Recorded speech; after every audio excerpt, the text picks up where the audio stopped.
Hello, people. I'm Sarah. This story will show you how fast people can change, how jealousy and entitlement can spoil someone's life. I come from a pretty wealthy family. I don't like to boast about my riches since they belong to my father. Still, I mentioned it because it is relevant to the story. My husband, Griffin, was an employee at my father James's company. My dad worked hard to establish the company, and over the years it became big. While my mother didn't live long enough to enjoy the fruits of their labor, my dad continues to have a comfortable life. My husband, Griffin, is the son of a very close family friend of ours. Lola and Ken were like a second set of parents to me. It was them who helped me and Dad go through the grief of losing my mom. Griffin and I were also very close, and slowly we started to eventually date.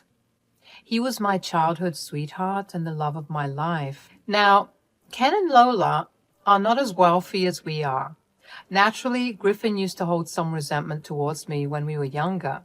However, those complaints died down as my father offered him a job at his company. While I was happy for him, Griffin was a little put off. He said, "I can't believe your dad couldn't get me a better position. I mean, the salary isn't even close to what he earns. This is ridiculous." "Griffin, my dad gave you the job that you are qualified for. You have very limited skills while my dad actually owns the company. How can you even compare your salary with his earnings?" "He's the boss of the company. I'm engaged to his daughter. James could have gotten me a better position. He could have done this little for his son-in-law. What is the point of being his son-in-law when he can't even get me a good job?" "What are you saying, Griffin? You know my dad doesn't discriminate like that. Just because you're engaged to me, that doesn't mean he will automatically give you a job you don't deserve." "Oh, please. He could have at least let me manage the company and took a retirement or something. Do you know how shameful it is for me to have a lowly job while being engaged to the daughter of a businessman?" I had a tough time comprehending what Griffin was saying. We had just got engaged and my dad offered him a position in his company. Griffin was continuously complaining about his past job, so my father wanted to do him a favor. But my dad wouldn't have put him in a higher position just because he was engaged to me. Back then, a few of my friends told me that Griffin might be a gold digger. I had laughed in their faces. Lola and Ken were like parents to me, and I have known Griffin all my life. I was sure I knew him better. I was sure that he loved me. I was wrong. As soon as we got married, Griffin started to become nasty towards me. He stopped showing me affection and didn't even remember my birthday or anniversary. Slowly, he was starting to neglect me while making me do all the house chores on my own. I begged him to improve his behavior. I said, "Griffin, I can feel you drifting away from me. You have stopped showing affection and don't even want to spend time with me anymore." "I'm a busy man, Sarah. I don't have a fortune like your father, so that I can sit on my ass every day. You're lucky your daddy's money lets you do that." "Griffin, I don't take my dad's money for my expenses. You know that.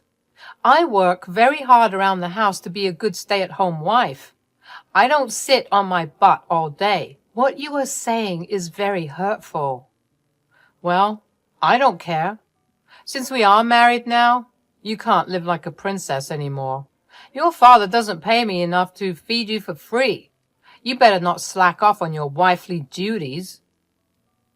Griffin completely steamrolled my concerns and didn't even acknowledge my hurt. He simply started to berate me for what he thinks are my mistakes. Trust me, guys, I didn't live on my father's money. It was Griffin's idea for me to be a stay-at-home wife. He fed me some bullshit like how our kids would grow up better this way. Now I know that they were empty dreams made to isolate me and enslave me in the house. I was stuck, taking care of the house and taking care of him. Griffin didn't even talk to me politely anymore. All he did was scream at me when he came home. I was getting tired of his behavior and felt worn out. Still, I believed that he loved me, so I stayed and didn't tell anyone. The breaking point of our marriage happened a few days before my 29th birthday. While I was out running errands with my father, I spotted a beautiful dress in the mall. It was rather expensive, but my father bought me the dress as a birthday gift. It wasn't over the top or anything, just a simple white dress from an expensive brand. I liked the dress, so my dad told me to get it for myself. At home, I was trying the dress on to show Griffin my new gift. When Griffin walked in and looked at my dress, he immediately flew into a rage. I could tell that he hated the fact that I was wearing expensive clothes. Griffin was extremely upset and said, "I told you, Sarah, I don't like you going out in expensive clothes. Why don't you just listen to your husband for once?" "What I wear is none of your business, Griffin. I don't dictate what you wear, and you shouldn't do that either. It's just a simple white dress. Why are you overreacting about this anyway?" "Because your dad bought you this dress. You live with me now, and I can't afford to buy you expensive clothing. People will laugh at me when they realize that you buy stuff with your father's money." "I am my dad's only child, Griffin. Naturally, he would want to spoil me. If you want to gift me something, I won't even care about its price. I would be happy that my husband has lovingly bought me something." "I don't like to waste my money on gifts, Sarah. It was different when we were dating, but now you are my wife. I don't have to woo you with gifts. Instead of spending so much on yourself, you should be giving me gifts." I was absolutely shocked by what Griffin said. So he basically wanted me to take money from my dad and buy him stuff. It was bizarre. I had no idea why he thought that I would agree to it. Me and Griffin fought about this issue for a long time. Still, we didn't reach a compromise. I refused to give up my stuff to appease him, and he continued to demand that I buy him things with Dad's money. He said, "I know your dad gives you his credit card at times. You should take advantage of it and buy me some good stuff." Are you freaking mad? First of all, that is fraud. My dad gives me his credit card to pay his bills. You know he is not well, so I run errands for him. The dress was a birthday gift from him. I can't just go around and spend his money on stupid things. You can easily get me stuff as well. You don't need your dad's permission. If you can't buy me something as well, you have no right to get yourself a gift. No matter what, Griffin was adamant that I should either return the gift or convince my dad to give him something of the same value. I was getting tired of his demanding attitude. It was bad enough that he made me pay most of the bills, but it looked like Griffin always wanted more. Slowly, I was checking out of our marriage. Griffin didn't care and was barely home anyway. I was tired of feeling controlled in the marriage. However, divorce was also not very appealing to me right then. Somewhere in my heart, my love for Griffin still existed. I also thought that Griffin still loved me too, but I was forced to make a drastic decision because of his actions. On my birthday, Griffin didn't even wish me happy birthday the entire day. There were no gifts, no cake, no surprises, not even a mere happy birthday. His parents did wish me and showered me with affection, but my own husband didn't even acknowledge my birthday. My dad called me and I broke down on the call. He said, "Sarah, what is wrong, dear? Why are you crying like this? Are you sick?" "No, Dad, I'm not sick. It's just that Griffin didn't even wish me happy birthday today. He has been neglecting me for a while. I'm working very hard to stay in this marriage, but he is taking me for granted." "What are you saying, Sarah? I don't understand. I thought that you two have the perfect marriage. You haven't said anything otherwise. What happened so suddenly?" I finally broke down and told Dad everything. The controlling ways of Griffin, his demands for expensive gifts, all of it. Dad listened to me and was silent the entire time. I could tell that he was absolutely furious at Griffin. He said, Why didn't you tell me sooner, Sarah? This is not okay. He's becoming abusive towards you.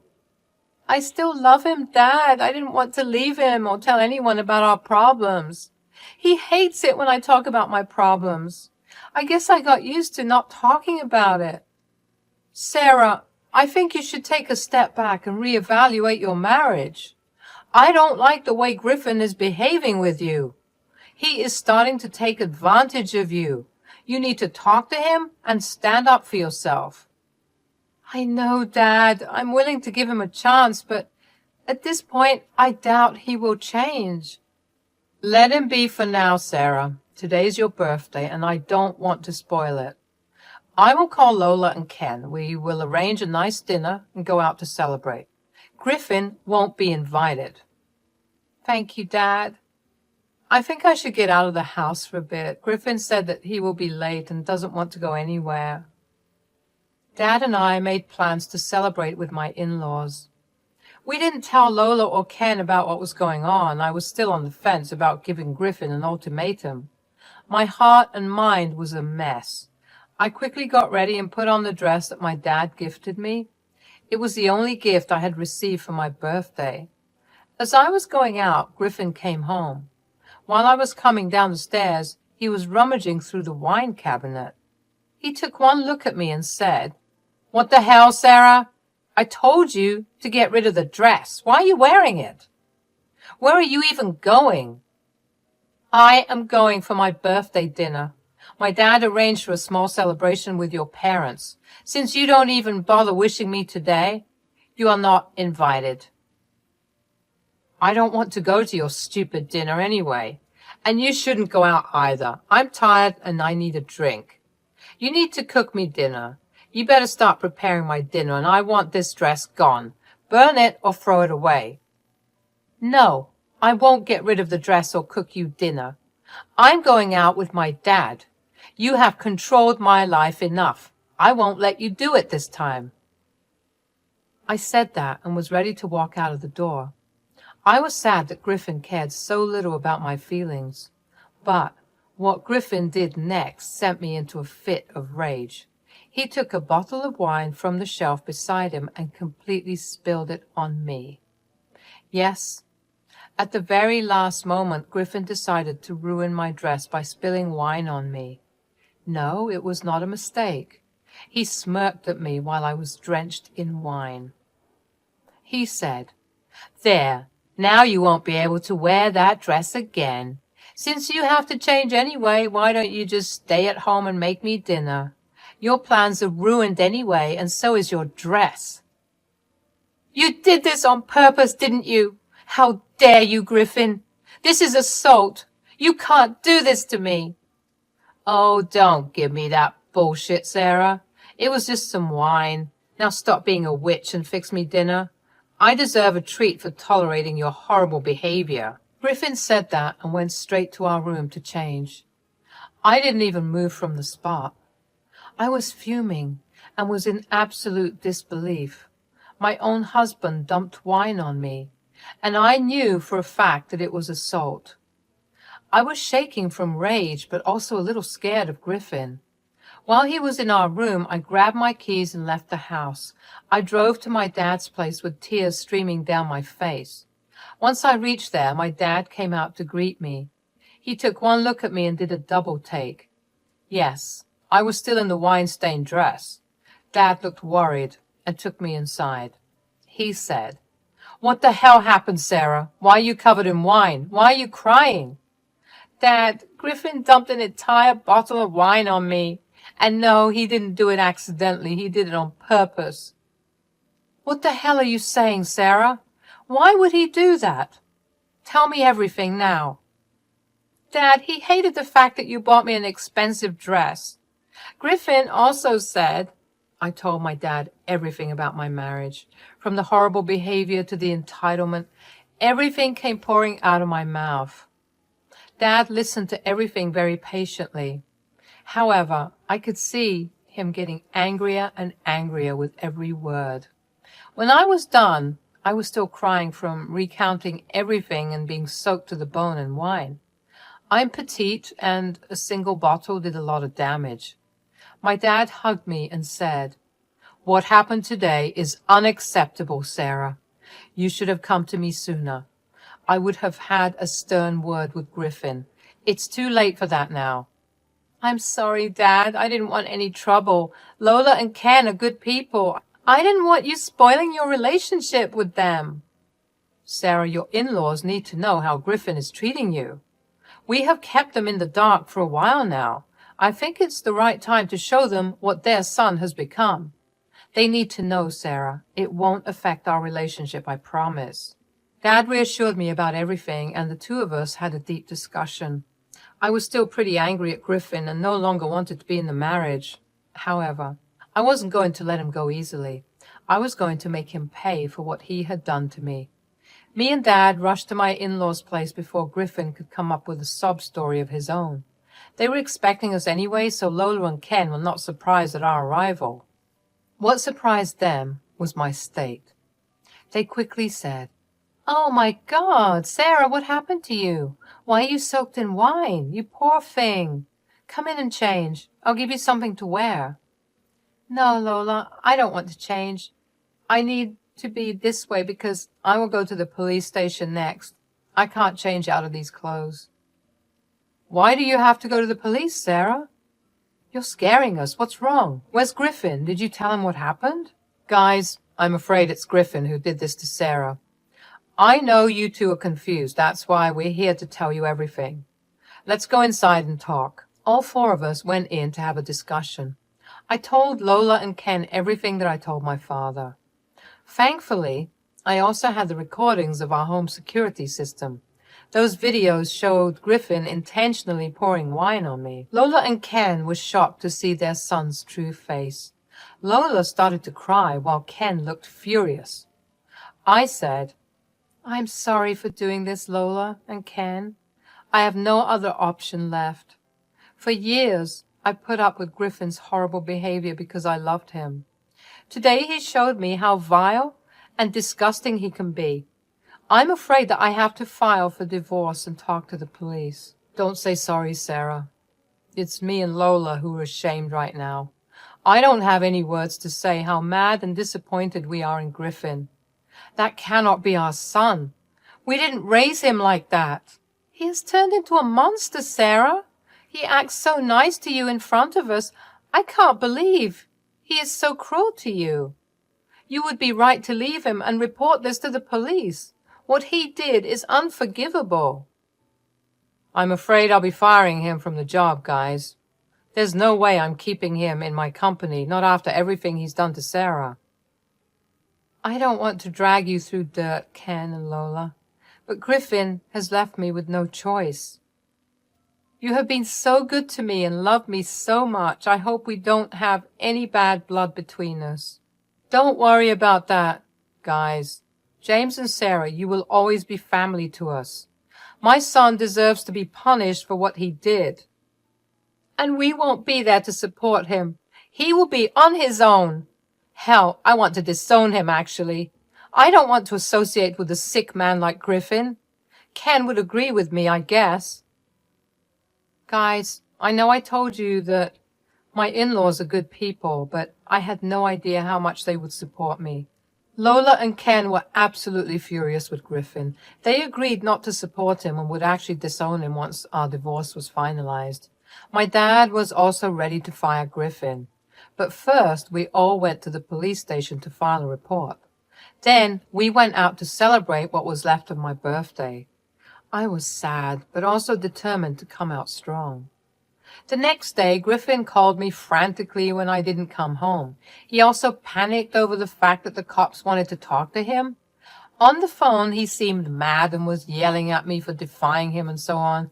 I recorded all the conversations and told him that he would get divorce papers soon. He blew his top and then called his parents for support. When they gave him a piece of their mind, Griffin knew he was in trouble. The next few days, he begged and pleaded for forgiveness. The divorce papers came through and Dad fired him from his job. Griffin's own parents refused to help him. So he was forced to borrow money for a lawyer. With a police report hanging on his head, Griffin was having a tough time getting a job. My dad's influence also added to his miseries. He was forced to take a lower-paying job to bring food to the table. Since I didn't work, our divorce settlement included alimony from him. We agreed on mutual divorce because he had no means to drag a court battle. Currently, he's living with 3 roommates while trying to pay me alimony and feed himself. His parents still don't talk to him but have a good relationship with me. Me, Dad, Ken, and Lola are still a family unit, and I am finally living a good life away from my horrible husband.